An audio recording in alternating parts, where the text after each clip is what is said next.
SCP-2295는 누비 헝겊들로 만들어진 작은 곰인형으로 누군가 직접 바느질을 해 만든 것으로 보이는데요. 하지만 특이하게도 295의 왼쪽 가슴에는 귀여운 곰인형과는 다소 어울리지 않는 작은 심장 모양의 핀이 달려 있답니다. 이렇듯 다소 특이하긴 하지만 어쨌든 곰인형인 295는 평소에는 어떠한 변칙성도 보이지 않는 평범한 곰인형일 뿐인데요. 하지만 295 근처 2m 이내로 부상을 입은 사람이 접근하는 순간 295의 아주 특별하고도 따뜻한 변칙성이 발현된답니다. 평범한 곰인형이었던 295는 근처에 부상을 입거나 장기에 손상을 입은 사람이 나타나면 즉시 일어나 움직이기 시작하는데요.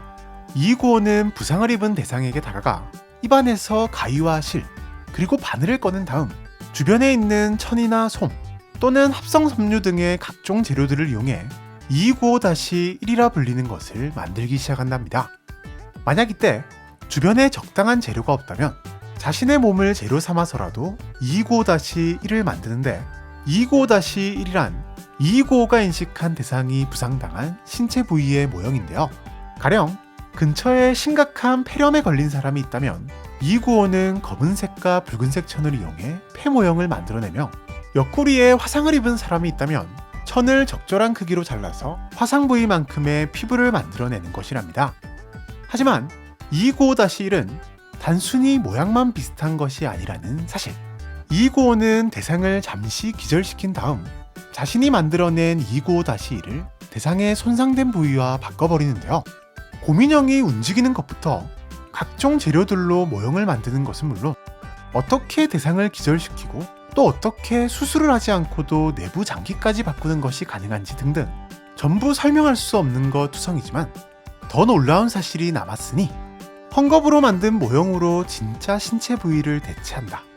뭔가 더 위험해 보이기도 하지만 놀랍게도 295-1은 해당 신체 부위의 역할을 완벽하게 수행한다는 사실. 심지어 검사 결과 혈관 및 다른 장기와의 자연스러운 연결은 물론 합병증도 전혀 발생하지 않았으며 295에게 피부를 받은 대상은 진짜 자신의 피부인 양 촉감까지도 느낄 수 있었는데요. 게다가 295의 도움을 받은 사람들은 모두 하나같이 시간이 지나 완벽하게 완치가 되었다는 놀라운 사실. 즉, 295는 아무런 대가 없이 부상당한 사람들에게 새로운 신체 일부를 선물해 건강을 되찾도록 도와주는 것이랍니다. 그리고 박사들의 실험 결과 2명 이상의 부상자가 있다면 어린아이부터 챙기는 섬세함까지 보여줬는데요.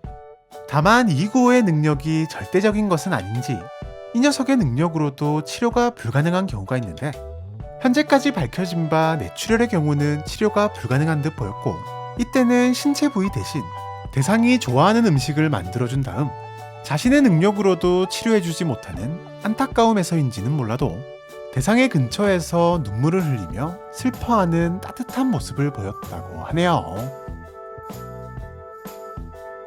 295는 현재 제37기지의 25 보관동에 위치한 표준격리 보관함에 보관되고 있는데요. 이렇듯 격리 자체도 쉽지만 안전등급인데다 위험성도 없는 개체이다 보니 적절한 서류를 갖춘 뒤 허가만 받는다면 언제든 실험도 진행할 수 있답니다. 단, 모든 실험 허가는 게르기스 박사에게 반드시 하루 전에 받아야 하며 295가 자신을 재료로 사용하는 상황이 나오지 않도록 충분한 재료를 갖춘 상태로 진행해야 하는데요.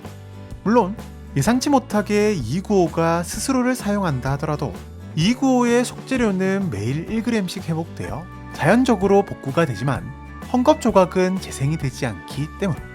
다만 주변에 헝겊이 있다면 295 스스로 자신의 몸을 수선하기에 혹시라도 295가 자신의 헝겊을 사용했다면 실험 이후에는 반드시 수선용 헝겊을 주변에 놔둬야 한답니다. 이와 같은 격리와 동시에 아무런 대가도 없이 대부분의 부상을 완벽하게 치료해주는 특별한 능력에 주목한 박사들은 295의 정체에 대한 연구도 진행했는데요.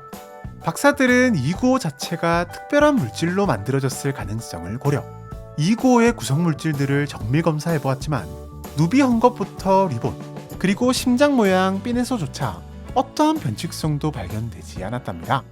다만 유일한 단서는 처음 295를 발견했을 당시 함께 발견된 엽서 한 장. 295는 우편 배달차 사고 현장에서 처음 발견되었는데 그곳에는 앞면에 고민형 카이로스라고 적힌 엽서가 있었고 그 엽서에는 이런 내용이 적혀 있었다고 하는데요. 다만 이 엽서조차 정확한 출처를 추적할 수는 없었기에 295의 정체는 아직까지도 베일에 쌓여 있다고 하네요. 지금까지 아무런 대가 없이 부상을 치료해주는 고민형 SCP-295에 대해서 알아보았는데요. 과연 295의 정체는 무엇일까요? 편지의 내용으로 보아 어쩌면 손자에 대한 할머니의 사랑이 SCP-229 고민형 카이로스의 특별한 능력을 만든 것은 아닐까요? 295에 대한 여러분들의 재미난 추측과 상상력을 댓글을 통해 남겨주시면 감사하겠습니다. 그럼 많은 댓글 남겨주시길 바라면서 우리는 다음 영상에서 또 만나도록 하죠. 안녕!